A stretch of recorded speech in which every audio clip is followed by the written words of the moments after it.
بسم اللہ الرحمن الرحیم۔ آج کا موضوع ہے حضرت اویس کرنی کی سیرت۔ حضرت اویس کرنی تابعین میں ایک بلند مرتبہ شخصیت تھے جو اپنی تقویٰ، زہد اور والدہ سے بے پناہ محبت کی وجہ سے مشہور ہیں۔ آپ یمن کے قبیلہ مراد سے تعلق رکھتے تھے اور اپنی سادگی، پرہیزگاری اور عشق رسول صلی اللہ علیہ وآلہ وسلم کے سبب اسلامی تاریخ میں منفرد مقام رکھتے ہیں۔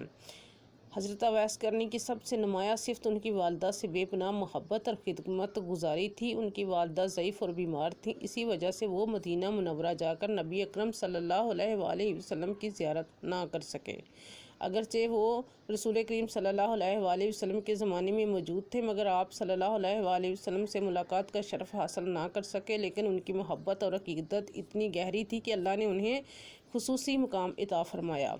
نبی اکرم صلی اللہ علیہ وآلہ وسلم نے اپنی زندگی میں صحابہ کرام کو حضرت اویس کرنی کے بارے میں بتایا تھا۔ ایک مرتبہ آپ صلی اللہ علیہ وآلہ وسلم نے فرمایا، یمن میں ایک شخص ہے جس کا نام اویس ہے، وہ اپنی والدہ کے ساتھ بہت حسن سلوک کرتا ہے، اگر وہ اللہ سے دعا کرے تو اس کی دعا قبول ہوتی ہے۔ اے عمر، اگر تمہیں کبھی اویس ملے تو اس سے دعا کی درخواست کرنا۔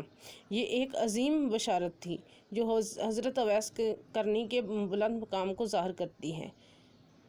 نبی اکرم صلی اللہ علیہ وآلہ وسلم کی وفات کے بعد حضرت عمر اور حضرت علی حضرت اویس کرنی کو تلاش کرنے لگے۔ جب حج کے موقع پر وہ ان سے ملے تو حضرت عمر نے ان سے دعا کی درخواست کی۔ حضرت اویس کرنی نے انتہائی عاجزی کے ساتھ دعا کی اور ان کی دعا کی قبولیت مشہور تھی۔ حضرت اویس کرنی دنیا کی رغبت سے بالکل دور تھے۔ ان کے پاس ایک چادر تھی، اگر سردیوں میں اوڑھ لیتے تو گرمیوں میں دھو کر پہن لیتے۔ ان کی سادگی اور قناعت مثالی تھی۔ وہ لوگوں کی نظروں سے بچ کر عبادت میں مشغول رہتے تھے اور اپنی پہچان ظاہر نہیں ہونے دیتے تھے۔ حضرت اویس کرنی جنگ صفین کے دوران حضرت علی کے لشکر میں شامل ہوئے اور اسی جنگ میں شہید ہو گئے۔ ان کی شہادت نے اسلامی تاریخ میں ان کی عظمت اور مقام کو مزید بلند کر دیا۔